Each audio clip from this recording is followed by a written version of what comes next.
Hey guys, so this is going to be my last video from home for a while because I am going back to school, as you can see. And so I wanted to do for this from the notebook feature all of the books that I've read while I was home. I was really sick while I was home, either getting my wisdom teeth out or just sick before that, and so this is a list of books that I came back and I needed to feel better, and I didn't have these books with me at school, so when I came back I just had the need to read all of these books because they're some of my favorite books in the world.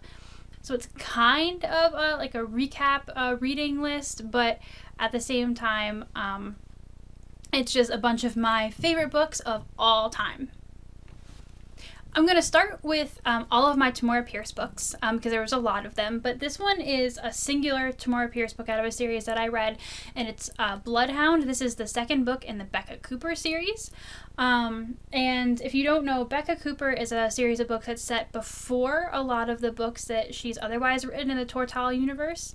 And for some reason, I've read the first book a lot, and I'm really not a fan of the third book, so I tend to forget that this book exists, but while I was home, I reread this one, which is a really cool book where Becca and one of her partners, Goodwin, leave the main capital city where you spend a lot of time in a lot of her series, actually, and go to somewhere that we've really never been before. And it's good. I really can't say too much about it just in case you haven't read the first book as well. So I'm just going to leave that there.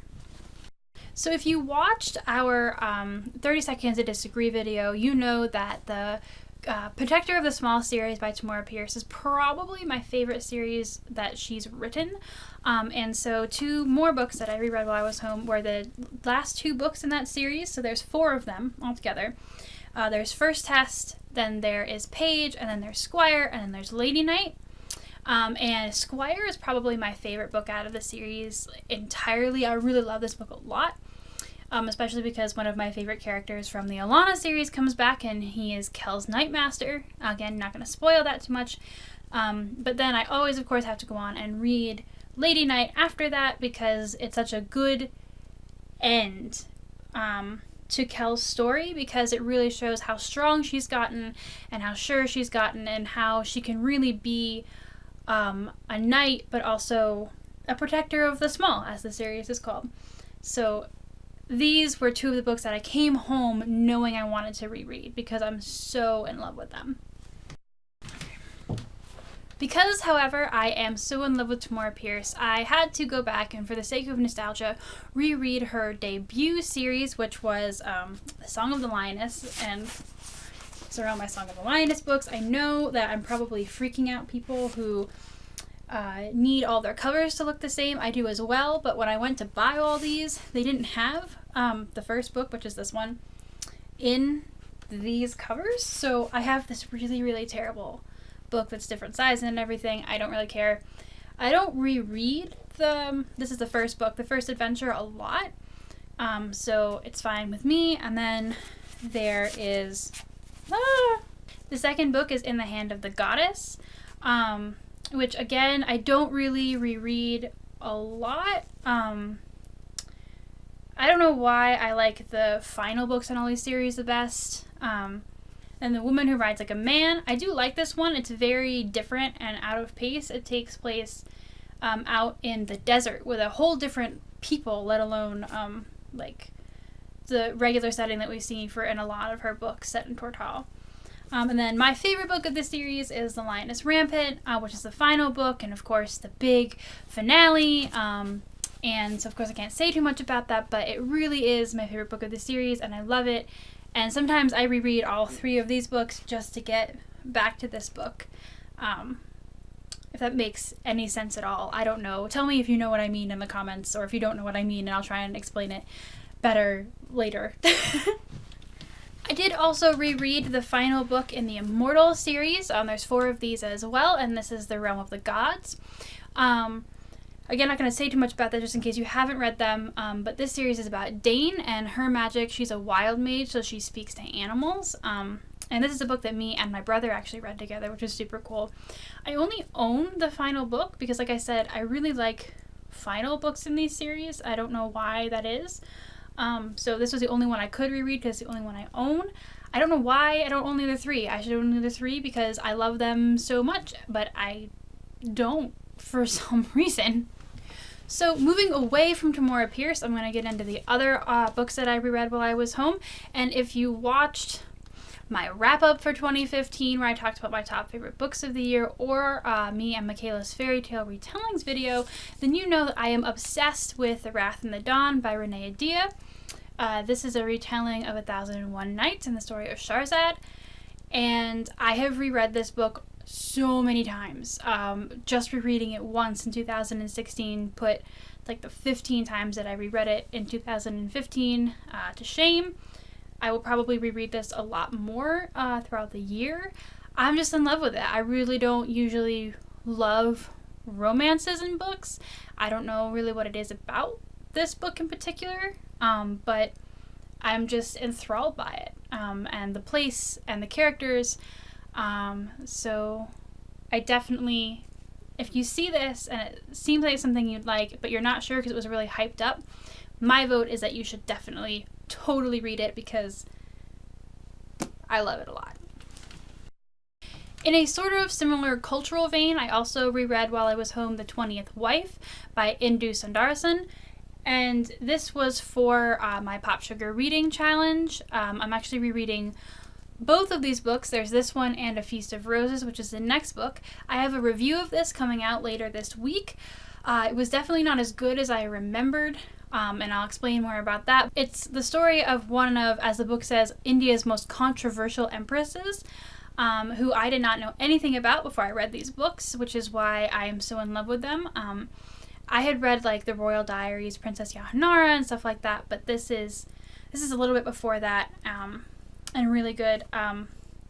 This book was more, I don't know, summary than real romance as its build, but if you are interested in this topic at all, I definitely recommend A Feast of Roses, which is the next book in this series.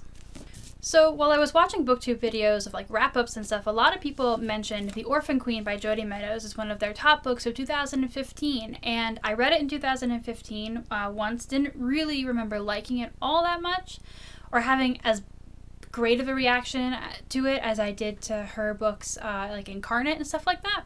So I reread this at the beginning of the year, and I posted a review of that on my blog a little while ago, and it's one of the most conflicted reviews that I've ever posted. And the blog post goes more into depth into that, but I definitely hold with my rating of 3.5 stars for this book for right now. Although I still really can't wait until The Mirror King comes out because I love Jodi Meadows' writing. There's just something about this story and its main character that isn't quite sitting the right way with me for a full 4-star rating. Last but not least, when I was really, really sick and at my worst, I reread Anna and the French Kiss by Stephanie Perkins, which is without a doubt my top #1 book for when I'm feeling terrible and I need to feel better. This book is everything to me. It always makes me smile, it always makes me laugh, and always makes me believe in the power of the small and the wonderful and the romantic. So I reread that because I was feeling terrible, and then because I was still feeling terrible after this book was finished, I went on and I also reread Isla and the Happily Ever After, which is the third book in this series. There's this, Lola and the Boy Next Door, and Isla are all companion novels, and Anna is my favorite, Isla is my second favorite, and Lola is my third favorite. I did start rereading that at one point, Lola at one point, but I never finished it because I was like, oh, I have Isla on my Kindle, I'll read that instead. So that is what I did. I know that so many people talk like really high about Stephanie's books, but it's because it's worth it. And I never read contemporary. I don't like contemporary at all. But these books are my favorite thing on the planet. And finally, I wouldn't call them rereads, more like speed rereads, because I was feeling the need to see some of my favorite ships of all time actually enjoying themselves or, having a good time. So one of those was The Fiery Heart by Richelle Mead, and this is one of the books in her Bloodline series. I am a huge Sydney and Adrian fan. And if you've read the series at all, you know why I would come back and reread parts of this book. Just saying. And then I also did that with the 6th book in the Mortal Instruments series, City of Heavenly Fire. And this is a huge book, by the way. I mean, this is monster. And I think I ended up actually rereading most of it because I do love Cassandra Clare a lot. But this is a really good book. If you are a fan of Clary and Jace, and also Magnus and Alec, both of whom I ship very deeply. And so I reread parts of this, especially the ending, because, you know, it's the end of the series, and hopefully we'll see a little bit more sneak peeks of these characters in her Dark Artifices series. But, you know, this was my first series with Cassandra Clare, and still, you know, it's that nostalgia bit that you really need. Thanks for sticking with me. I know that was kind of on the longer video, but they were so many of my favorite books because I did so much reading while I was home. If any of those are some of your favorite books, please leave me a note in the comments, and so we can squee about all these great books together. Or if I've shown you a book that you were kind of interested in reading but haven't yet, feel free to ask any more questions that you might want to about that book. Thanks guys for watching, and next time I see you, I will be in my dorm room.